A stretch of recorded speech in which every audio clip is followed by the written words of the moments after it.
हरे कृष्णा। साल की सभी 24 एकादशियों में से निर्जला एकादशी सबसे अधिक महत्वपूर्ण एकादशी है। इसका वर्णन ब्रह्मवैवर्त पुराण में श्रील व्यासदेव व भीमदेव के संवाद में मिलता है।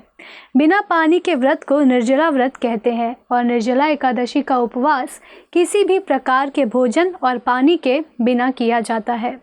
उपवास के कठोर नियमों के कारण सभी एकादशी व्रतों में निर्जला एकादशी व्रत सबसे कठिन होता है। जो श्रद्धालु साल की सभी 24 एकादशियों का उपवास करने में सक्षम नहीं है, उन्हें निर्जला एकादशी उपवास करना चाहिए, क्योंकि निर्जला एकादशी उपवास करने से दूसरी सभी एकादशियों का लाभ व पुण्य मिल जाता है। तो हुआ यूं कि एक बार पांडुपुत्र भीमसेन ने अपने पितामह श्रील व्यासदेव को पूछा कि हे पितामह, माता कुंती, द्रौपदी, तात युधिष्ठिर, अर्जुन, नकुल और सहदेव ये सभी एकादशी का व्रत करते हैं। भ्राता युधिष्ठिर भी मुझे ये व्रत करने को कहते हैं और मुझे भी ये ज्ञात है कि एकादशी का ये उपवास करना वेदों का आदेश है, पर मुझसे भूख सहन नहीं होती।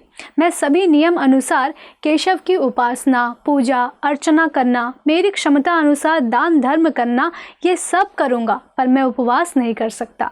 कृपा करके उपवास के बिना एकादशी व्रत कैसे करें, इस विषय में आप बताएं। ये सब सुनकर भीमसेन को व्यासदेव जी ने कहा, हे भीम, अगर नरक के स्थान पर तुम स्वर्ग जाना चाहते हो तो मास की दोनों एकादशी का पालन तुम्हें करना चाहिए, अर्थात दोनों एकादशी को अन्न ग्रहण नहीं करना चाहिए। तब भीमसेन ने कहा, वर्ष में आने वाली 24 एकादशी को उपवास करना मेरे लिए असंभव है।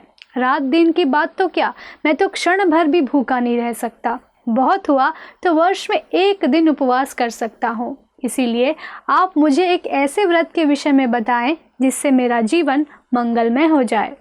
तब श्रील व्यासदेव ने कहा कि ज्येष्ठ मास के शुक्ल पक्ष में जब सूर्य वृष अर्थात मिथुन राशि में आता है, उस समय की एकादशी को निर्जल एकादशी कहते हैं। इस दिन जल भी ग्रहण नहीं करना चाहिए। इस एकादशी में कुछ भी खाना वर्जित है, खाने से व्रत भंग हो जाता है। इस प्रकार व्रत करने से वर्ष के सभी एकादशी का पुण्य एक व्रत से मिल जाता है। द्वादशी की सुबह अन्न, वस्त्र आदि का अपनी क्षमता अनुसार दान कर सकते हैं। ब्राह्मणों अथवा किसी ज़रूरत व गरीब को मिष्ठान व दक्षिणा भी देना चाहिए। शंख, चक्र, गदा व पद्म धारण करने वाले भगवान विष्णु ने मुझे बताया था कि जो कोई भी अन्य धर्मों का त्याग करके मेरी शरण में आ जाता है और निर्जल एकादशी का पालन करता है, वो मुझे अत्यंत प्रिय है और वो निश्चय ही सभी पापों से मुक्त हो पाता है। जब अन्य पांडु पुत्रों ने इस एकादशी के बारे में सुना तो इस व्रत का पालन करने का निश्चय किया।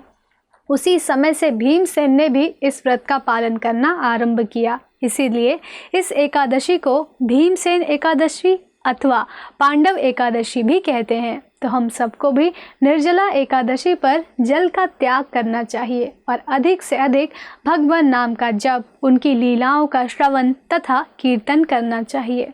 तो आप सब भी इस मंगलमय निर्जला एकादशी का व्रत रखें और निकटवर्ती इस्कॉन मंदिर में जाकर भगवान के सुंदर दिव्य दर्शनों का और मधुर कीर्तन का लाभ उठाएं। धन्यवाद। हरे कृष्णा। ऐसे ही और भक्तिमय कार्यक्रमों के लिए देखिए हरे कृष्णा टेलीविजन और इसे प्राप्त करने के लिए आप अपने केबल अथवा DTH ऑपरेटर से संपर्क करें तथा और अधिक जानकारी के लिए आज ही डायल करें 7666 839 839।